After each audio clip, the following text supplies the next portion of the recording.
You're listening to Perfect Health on Elastic FM with Elaine Godley, and I'm delighted to welcome today to the show Lisa Portman from Thermalogica Health Screening. Welcome, Lisa. Hello, lovely Elaine. How are you? I'm really good, thank you. Really good. It's good to see you again. It's been a long time. So, how did you come across the Thermalogica name to start with? Funnily enough, I came up with it one evening sitting round a table with my husband and one of his friends. We wanted something that would kind of tell people a little bit about what the business was, but also make it quite snappy. So yeah, I can't really take all the credit. I have to give my husband a little bit of the credit, but actually it didn't take that long. I thought it would. It took us a couple of hours. Okay, and explain to listeners what Thermalogica does. We offer a preventative, as we like to call it, health screening option, men, women of any age. And what we do is something called thermography. And thermography uses a thermal imaging camera. Thermal imaging camera is very similar to what the army use for search and rescue when they're trying to find bodies. And I know that sounds a bit morbid, but they're looking for that heat when they're doing the search. And our camera is very similar. It's calibrated to read the skin surface temperature.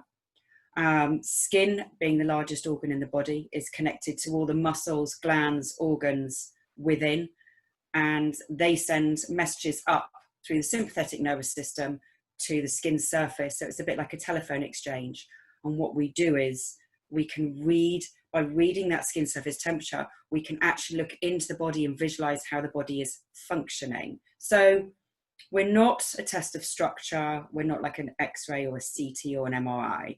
We are a test of function. We can see how things are functioning, whether they may be functioning a little bit too hard. So for example, we can see early stage inflammation. We can see early stage angiogenesis, recruitment of a blood supply, which could actually show up as a hotter area in the body. But we can also see areas of pain or trauma.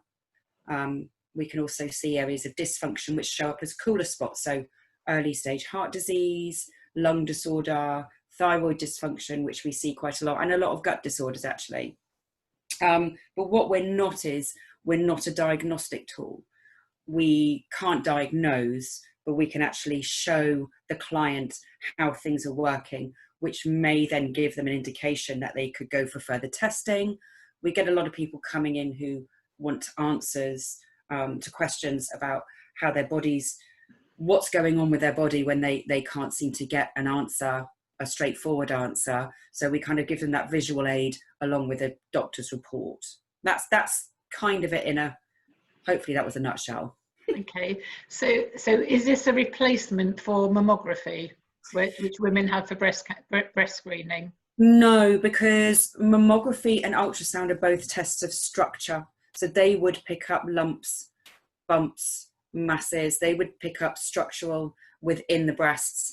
We class ourselves as an adjunctive screening because what we do is we look at the breast tissue. We can see whether there's any areas of unwarranted heat patterns within the breast. So we're looking for a very symmetrical, very even breast pattern in women.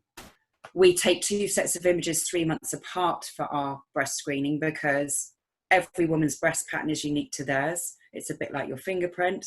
And what we do is, because we tend to take one image and a set 90 days time, 3 months time. The reason we do that is because cancer cells double every 90 days. And what we're looking for is anything that may be starting to feed and grow to become something a little bit more sinister. At the same time as well, though, we can actually see through women who've had implants. We can see whether those implants are okay. We can also, what we also do is we look at the lymphs under the arms, which I think is incredibly important. We look and see if there's any lymph congestion. We also take a picture of the back in case there's any pain referral or inflammation referral at the back of the body as well. Very interesting. How did you get into this, Lisa? Well, I've got my business partner to thank for that, actually, Mrs. Terry Bainbridge, who we have been lifelong friends. We met when we were 16. We went to college together. We moved to London together. We got up to all sorts together. And in 2010, Terry got diagnosed with breast cancer. And it's a very long story. I will shorten it down for you. But a subsequent, she found a lump, a small lump. She had all her screening. She went through the procedure. She was then asked she wanted to have a lumpectomy or her whole breast removed. She said, just take the whole breast off. Luckily for her, she did, because underneath that lump that she found was a 5 centimetre tumour that hadn't been picked up on a mammogram.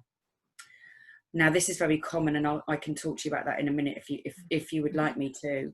But so she then went down the route of she went down the kind of the pharma route. She kind of felt herself going into that kind of run in that she kind of panicked a little bit. And she then subsequently had her other breast removed as well. So she's had a double mastectomy and obviously treatment. And we were talking about this because it's such an aggressive way of treating breast cancer. And we wanted to see if there were any other screening modalities out there that might be a little bit more preventative, or be able to maybe show something up at an earlier stage, which would give women more of an option to perhaps try and change or reverse anything if it's found at an early stage. So we did a lot of research. We came across thermography. It's widely used in America. It's widely used. Switzerland are using it now. I believe they are using it in place of mammography, but they're also obviously using a test of structure, which is ultrasound. It's used in all around the rest of the world. I think it's more prevalent over in other countries because they don't have an NHS system. So they are a little bit more forward thinking in terms of preventative measures for their health. Obviously, you know, that's just my take on it. So, but that's what we felt. But we thought this was a bit of a no-brainer because there's no contact with the breasts, there's no radiation, so it's not painful. There's no harm that can be done. But what we did come to find that when we were looking at thermography is that it could pick up abnormalities about 8 to 10 years before it could possibly show on a mammogram. 8 to 10 years before. Yeah, 8 to 10 years, which means that if there is something that's starting, you know, going down a diet, lifestyle, more holistic approach would definitely be of benefit and could potentially reverse whatever is starting to happen. You know, I say could because obviously it's not a given. It's all going to be down to, you know, the person and how and whatever they choose to do. Anyway, so we jumped on board with this. I have to say, Terry and I aren't medically trained, so we had to kind of almost nag the company to death before they said that we could take this up, because it's normally given to people like osteos or chiropractors. They use it a lot to visualize pain in the body. It's very helpful with, you know, them treating clients. So we were lucky enough to be trained, and we started the business up in 2013.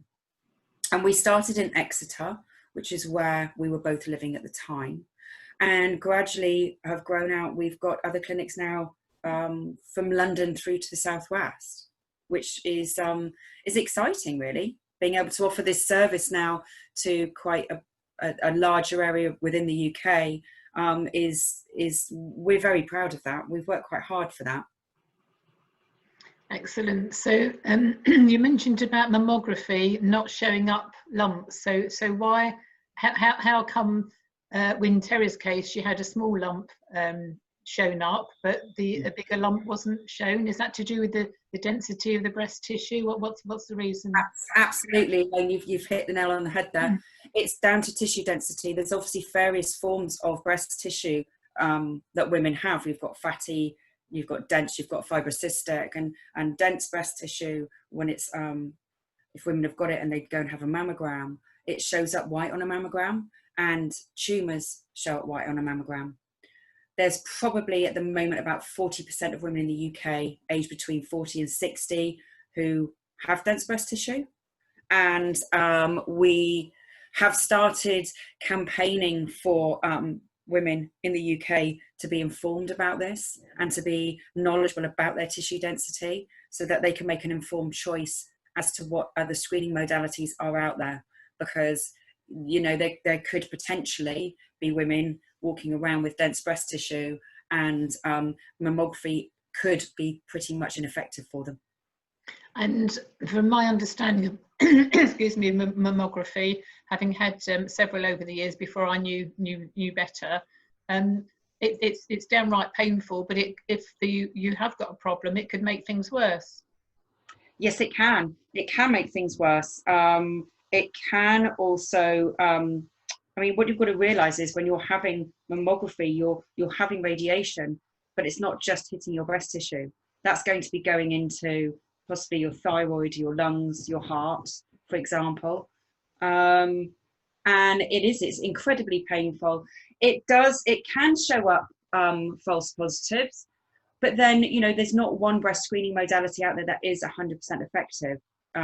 You know, we would certainly not suggest to women that what we're doing is the one and only way. In fact, we actually encourage women to go and have a test of structure as well.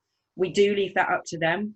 I would always recommend an ultrasound rather than a mammogram. That's still a test of structure. And women can, you know, and do have the right to ask for that instead of a mammogram. They may not necessarily always get it, but, you know, I like to make sure that my clients are informed about that from the get-go. But a test of structure, so an ultrasound, mammogram, and a test of function, thermography, it gives you about a 95% what we call gold standard breast screening coverage.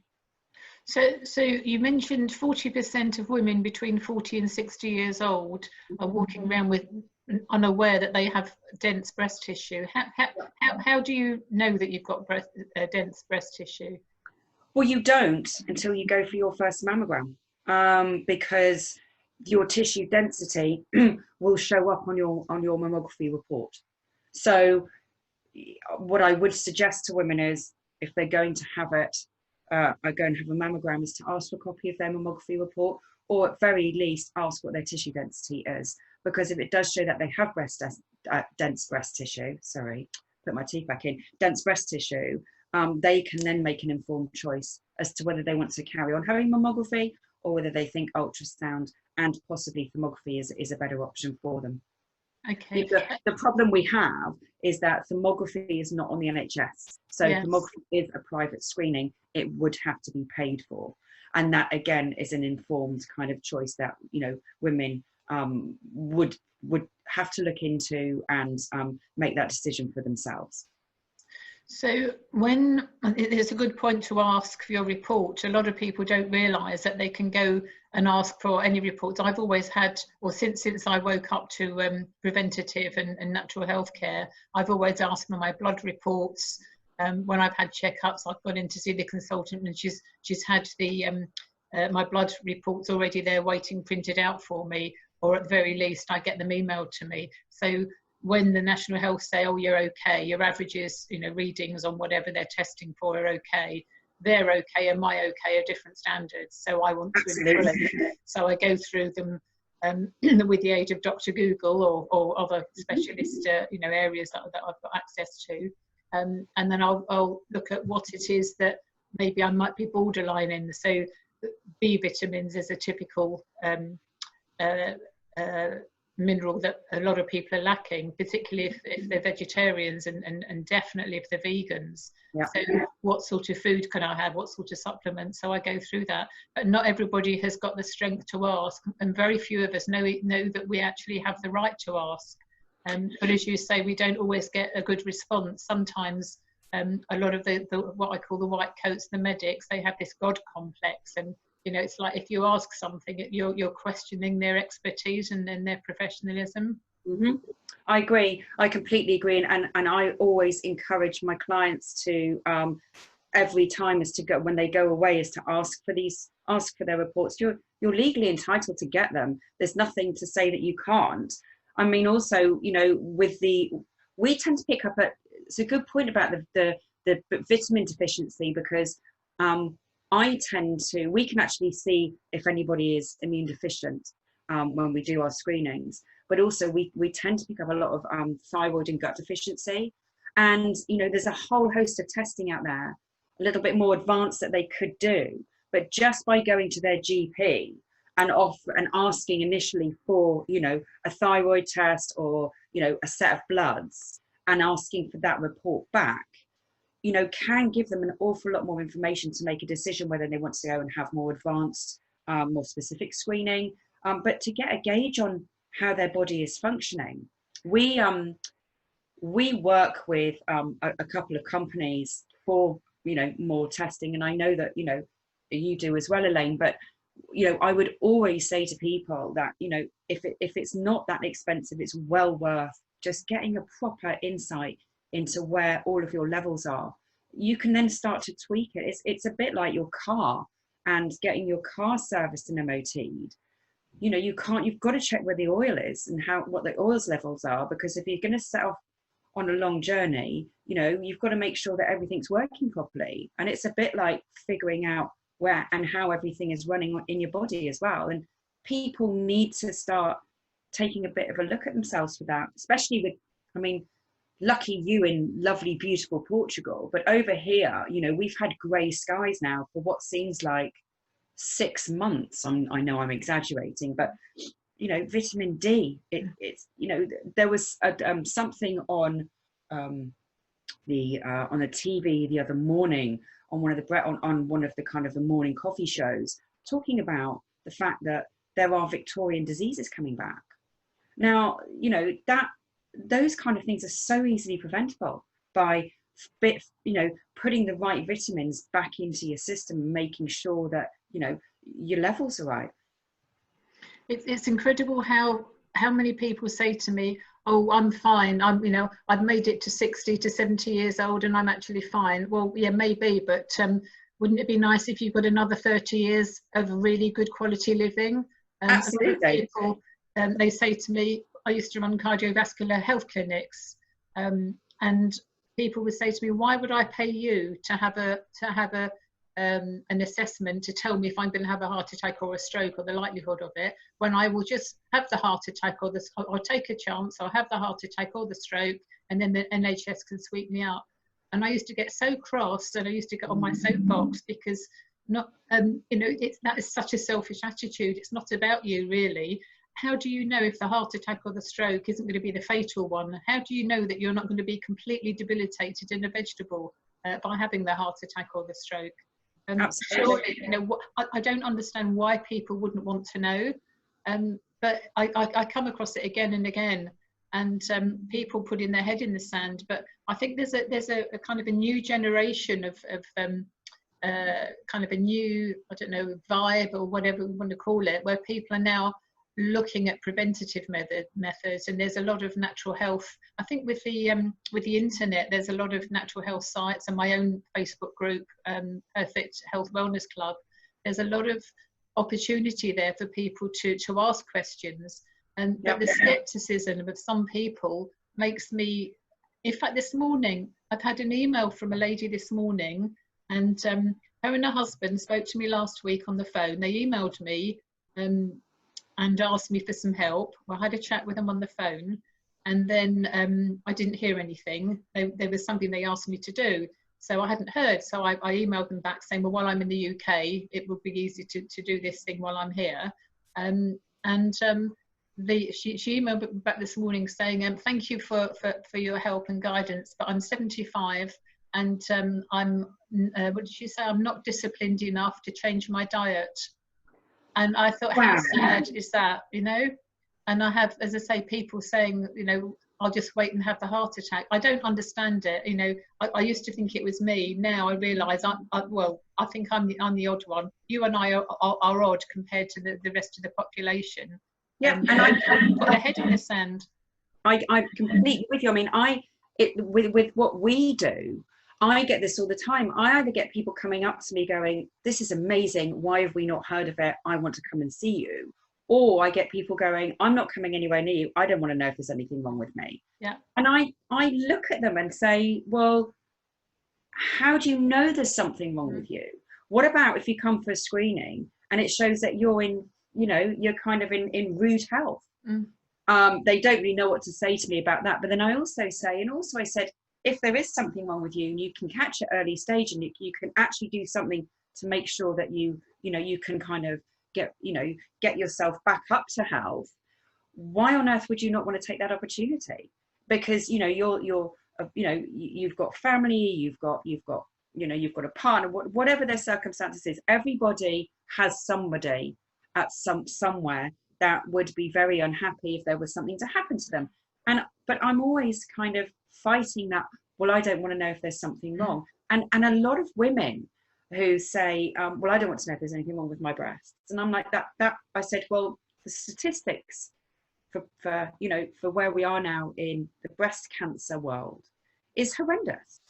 You know, I sat there with some of my best friends. It was one of my best friends' 50th this week, and we went out for a girly lunch, and we were chatting about it. And they, you know, we're all turning 50 this year, so they all said, oh, you know, we should maybe we should come and see you. And I said, well, I'm amazed that you haven't asked to come and see me already, seeing as I've been going for 7 years. But I said, of course you can. And I said, I'd love to screen you. And one of my friends said, well, I don't really want to know if there's anything wrong. And I said, but you've got 3 kids and a husband. Why would you not want to know? I said, to me, it's just selfish. It's really selfish. It's crazy. It's honestly crazy. And so, you know, it's also very empowering for people who come in. We see a lot of people who are treating themselves naturally, whatever the protocol that they're following for whatever it is that they're dealing with. And we also see a lot of people who have been through a cancer or a chronic disease and have come out the other side, and they're coming in to make sure that what they're doing and how they're doing it is still working for them. And the look on their faces, I've had people hug me, kiss me, cry, hysterical laughter. I've had it all, because it's so empowering for people when they see that, you know, there's no inflammation in their body, that what they've done themselves for themselves. It just makes me feel so proud that I have been able to give them that visual kind of affirmation for them. And you know, that you do get a doctor's report with it, and every year we've got annual clients that come back, you know, the reports, you know, everything's stable. In fact, we sometimes see reduction in inflammation has gone down, and people are just like, this is amazing. And it also gives me the opportunity to talk to people about what their diet and lifestyle is like. You know, I love to be able to refer my clients to whoever or whatever, you know, we think could be of benefit to them, nutritionally or you know, in any other protocol, and it's just lovely. It's a really, I just love it, and I just wish that more people would jump on that bandwagon, because you know, everything that you eat has such an effect on what your body is doing and how you live your life, and whatever your lifestyle choices are. And you know, you're right, it's the younger generation that are sitting up and taking note and thinking, do you know what, hang on a minute, we kind of want to make sure we're okay. We want to be here for a longer time, not just a good time. Yeah, and the pace of life now for the younger people. I know it's all kind of relative. When I was younger, you know, my pace of life, probably I was thinking it was, you know, a bit too fast. Now with the internet and everything else, everything is instant, isn't it? People want instant results, and it's not until we're kind of around about 35, 40 that we start, you know, things start dropping off and aches and pains start coming along. Well, that is 40 years worth of build up of eating the wrong things, living in the wrong way, being too stressed, and all the other things that cause inflammation. And people think, okay, well, I'll pop this pill and I'll be okay and it will go away. Well, 40 years worth of build up isn't going to happen overnight. It's not going to change overnight, but as you say, drawing a line in the sand and having benchmarks and then measuring. And I'm a real sort of promoter of testing, because if you don't test, how do you know what's in there? Because the NHS won't test for generic things. You can't just go to your doctor and say, oh, can you test me for this, that and the other thing. You can't even go to most doctors and say, can you test me for vitamin D? Because the cost of the tests now come out of their budget, and unless there is a reason, unless you go there with symptoms that are really quite severe, you know, to me the horse has already bolted then. Yeah, it's true. By the time you start feeling chronic fatigue, you've had that for a very, very, very long time. Exactly. I'm exactly the same as you, Elaine. I happily promote testing for people, and you can get tests out there that don't cost the earth. I would always say to people, shop around, but make sure you're getting it from a reputable place. Yes. I always encourage my clients to ask me if they're not sure, because obviously I always would make suggestions to them. I mean, I'm, you know, like I said to you earlier, I'm 50 this year. So I decided last year to test my hormones, where I was with all my vitamins and minerals and my thyroid. So I did, because I had a lot of kind of stress going on with family illnesses, and there's been a lot going on over the last few years in terms of stress for me. So I thought, let's just see where we're at, because I wanted to go down the more bioidentical hormone route. You know, I didn't really want to get to the point where I thought, oh my God, I'm in my menopause and I'm falling apart. And not everybody does, but I didn't want to kind of even make myself kind of get to that position.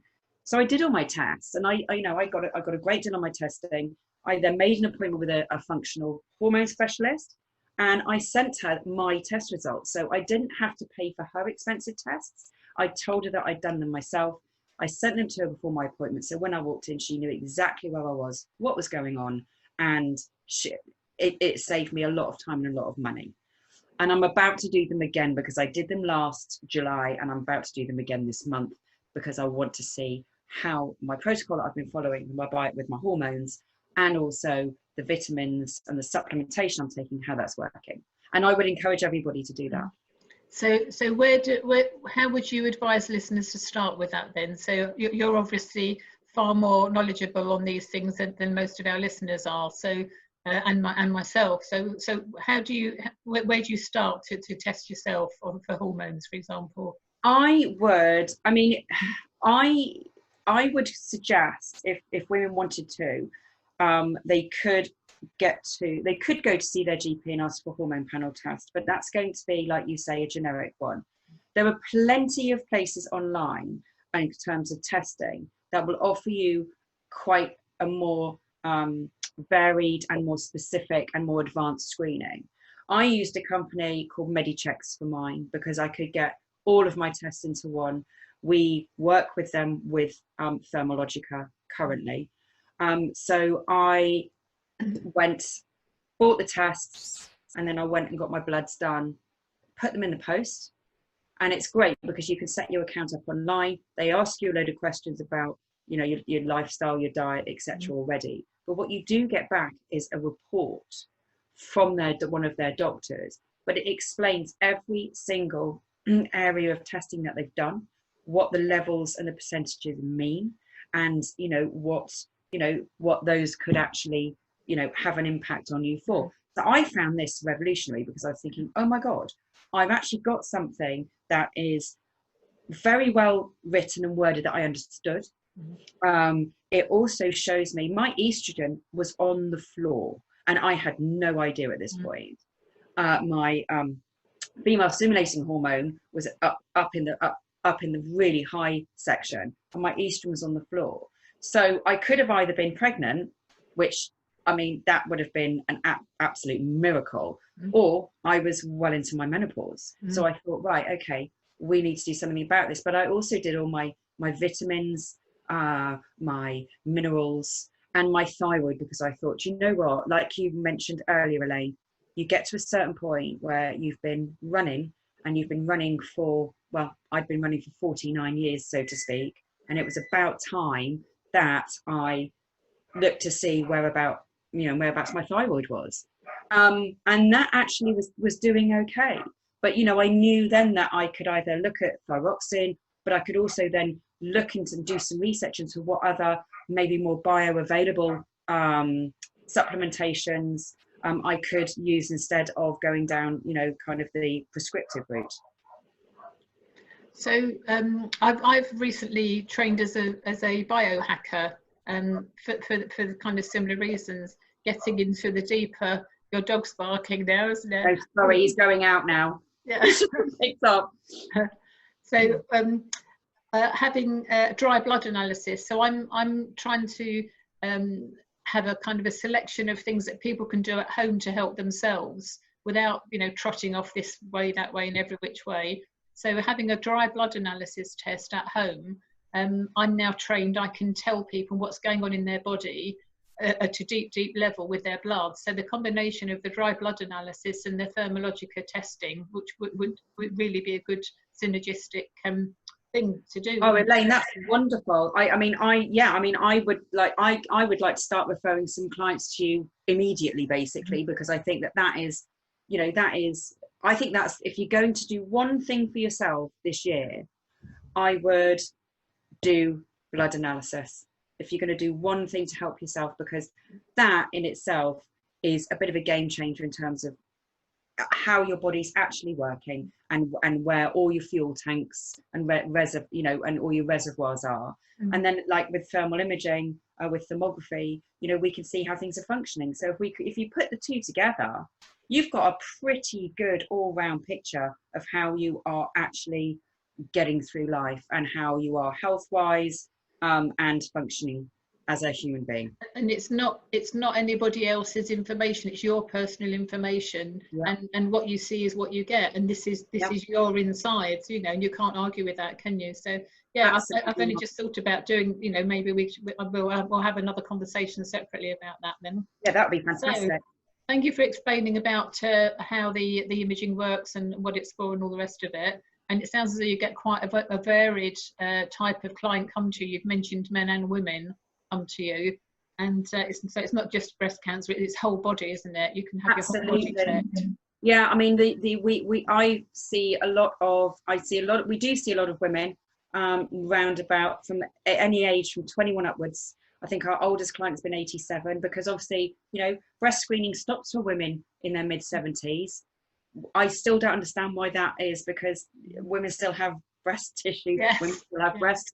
And, you know, after that many years of obviously mammography and radiation, chances are that there could possibly be something a little bit more sinister happening as a result of that radiation as well. But yes, we do. We see a lot of, we're getting more men in, which I'm quite happy about. That's sometimes a little bit, it's a little bit trickier for men, because obviously, you know, they do like to leave things to the last minute, and they will put up with an ache or a pain. Yes. Funnily enough, I did have a man in last week who came to see me who'd found a lump in his breast. Men get breast cancer too. Yes. And you know, we can obviously do screening for that for men, but full or half bodies we do from the top of your head to the soles of your feet. We will look at every kind of area. We are obviously limited in terms of, we can't look at the brain because we can't see through the hair and the scalp, because obviously it is a skin, we are doing a skin surface measurement, and we don't look at sexual organs, genitalia, because that's a different beast already. You know, that you cannot, that's very unstable temperatures there, and also it's far too hot to be able to pick up something. But I would always suggest to people, and men in particular, you know, prostate screening, and for women, I'm very, very hot on making sure that women go and have a pelvic ultrasound, especially as they get older, because it's always very good to be able to see what's going on there.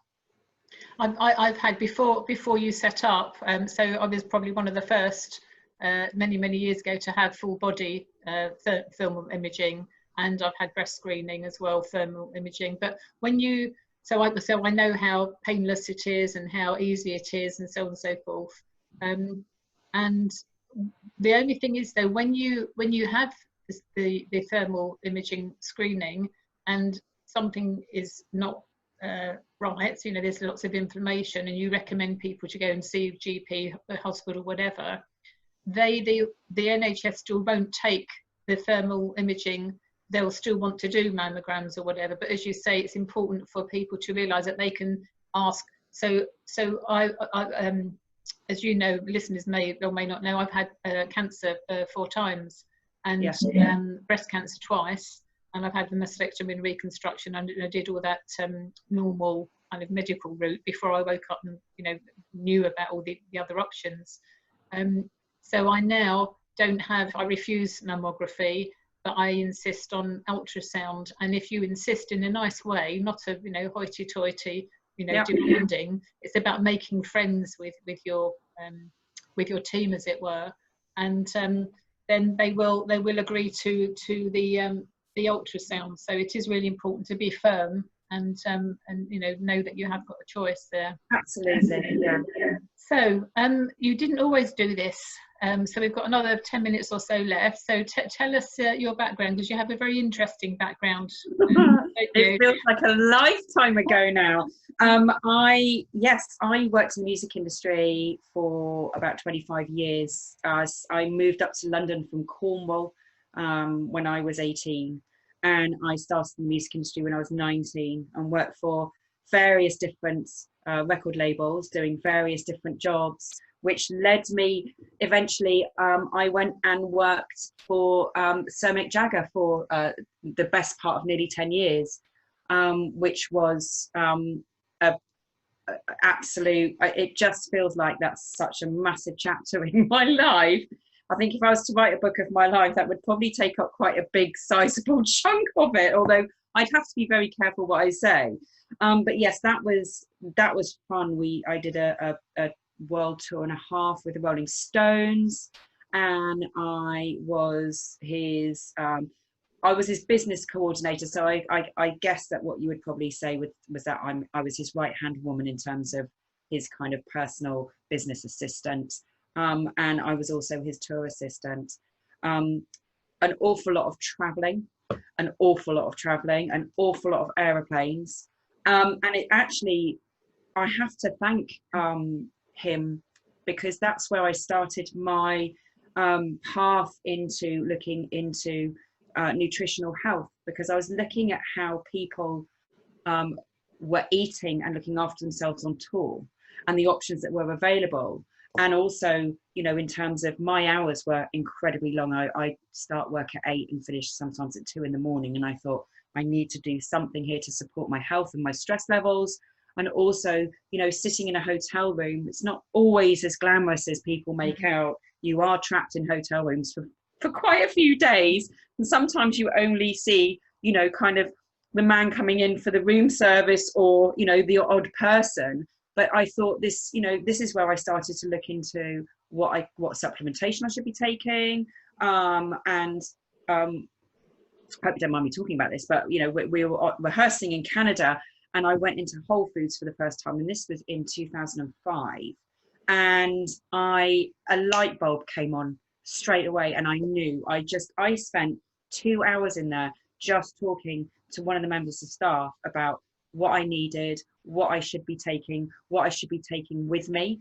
And we got onto, the kind of the healthy greens. I took some fabulous wheatgrass powder with me. I had spirulina, I had the vitamin D, and also we were having B12 shots while we were on the road to kind of help with, the constantly fast-paced environment that we were in.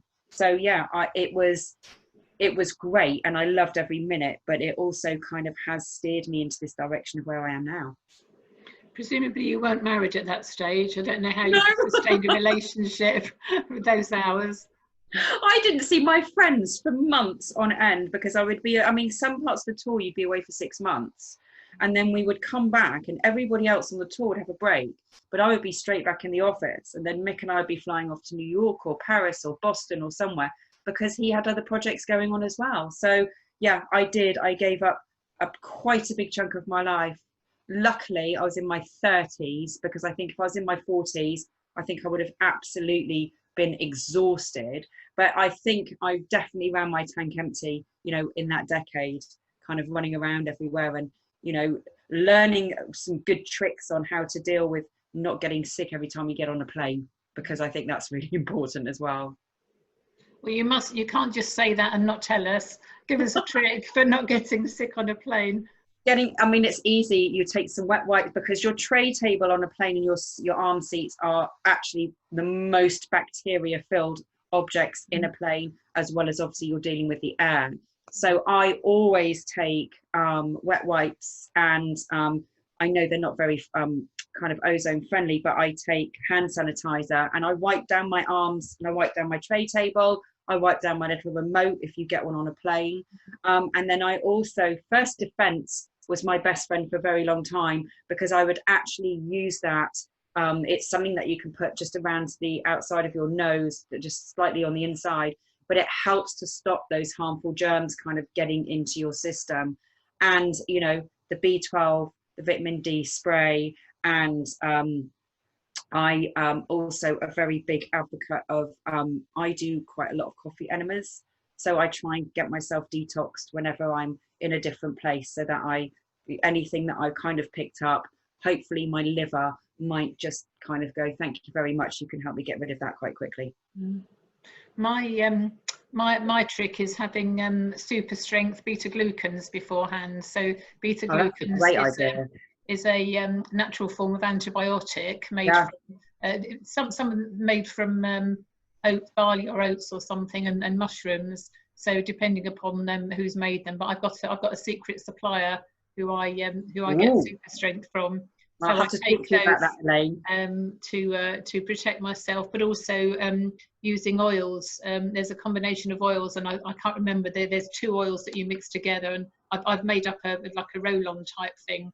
So I use that on me, and you know, wiping down with a tissue. I don't use wet wipes or hand sanitizers because of the chemicals in them. Of course. But there are, you know, more natural versions. So the oils are very good to do that. But it's about protecting yourself, isn't it? Being proactive again. You know, thinking ahead. And, you know, where are you going to be in a situation where there's lots of germs, and with the air circulating continually around in the cabin, it's not just the germs in the air when you're flying. It's the fumes from the plane. They also get circulated. There's a group, what do they call it, with British Airways. They've set up a group to support people who have a particular type of cancer, which is those on long haul flights often get this particular type of cancer.